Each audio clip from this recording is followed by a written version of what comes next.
Ngasi asi Lord Krishna gi mapok numit Krishna Janmashtami gi thoram Palace compound laiba Govindaji temple amadi Mahabali temple yauna atai mafam kayada numit asi gi palan thoram pangthokli hiram asi gi matang da impact news gi akhanaba paudam ama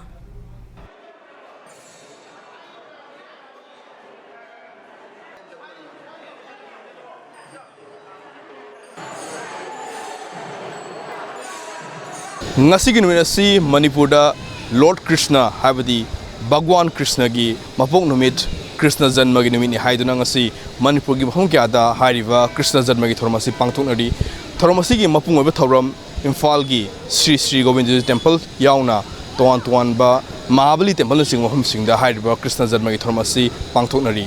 thormasi da saruk yaba lakliba marona lai khroma lakliba maibel sing laisabi singa unaduna makhoi gi oba wakhlon amusung karma pandam da ngasi Krishna bagi thormasi saruk yaribunu habdu gi pawdom taminasi yam haraw phawe na hange tawdram ni na isor da Lord Krishna da kari borni rake borni ru ye changdui ne changdui kari ni duino adum leba ki rang ga so adrege ai sagi lana gi so do akhoi myang gi sudoina punna ni doi haidi akhoi gi Manipur da lan ke ka thoise sigi se aina phahaning bado haidi lai de ni raga adu to haning ba parja gi awa ana tari ba kholi ba khoi keno tawjari singje khidang komthok na ba nungai ya phana leina ba awa ana ta da hingna ba gi damak ta lakjari ni sor khudi mak ningbo aina amagi keno tongna dana nungai ya bi marang kai ni hingna na ba gi damak ta akhoi apun ba gi sakta nga na si Krishna Janma gi seide isor da khoram jaraga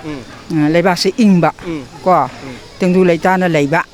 asina khoina khoram jari se isor gi hom da kari borni rake kari haram ai se isa ge shoni re aduga hoju oriba irang sigi maram oraga haidi ya athubada tangdu laita biba pinam biba oisano ana khorame andak sai gi oina Krishna Janma lakpasi kari phawbi edu kari wakhlon da kari pandam da lai khroma lakpibno ngasi khona lai khroma lai si Manipur da lairiba nuai taba akogi unrest hagadra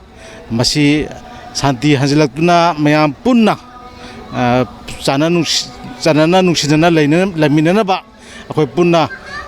ingna lamina ba adugi pandamda lai khuramba si akoi lakpane koire irang de covid ta gi ko dai irang amuk taw sala chataba koire handak ti chatlage na nungsam nungai Krishna Janma lakpase Mahabali se khuram ningda junai ba ado koi je hamna ra khuram mor se na laiba lebak su irang leibni na lebak su santi porok na ba yaung mali yauri ne ingna chikna nungai phana laina ba ado suni ramine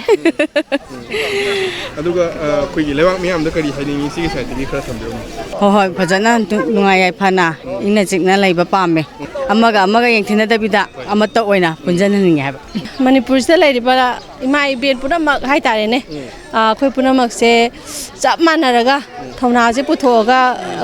khoi Manipur se kan na bo hona mina si ha cherage ngasi Krishna Janma gi lena toan ba life hamlen sing da laisang sing da lai khurma lakliba si masa gi yaifana badana tana lebak yaifana ba amasung lebaki Manipur gi apun mig saktam punanga mina duna amaga nusi sanana amaga yengthina ba thadok na duna ekhoi apun bi saktam ngamina si hawa phamasi miyang me kaidagi paujilakli padun jariba camera person El Kabigolona Lapol Hengong Big News Mahabali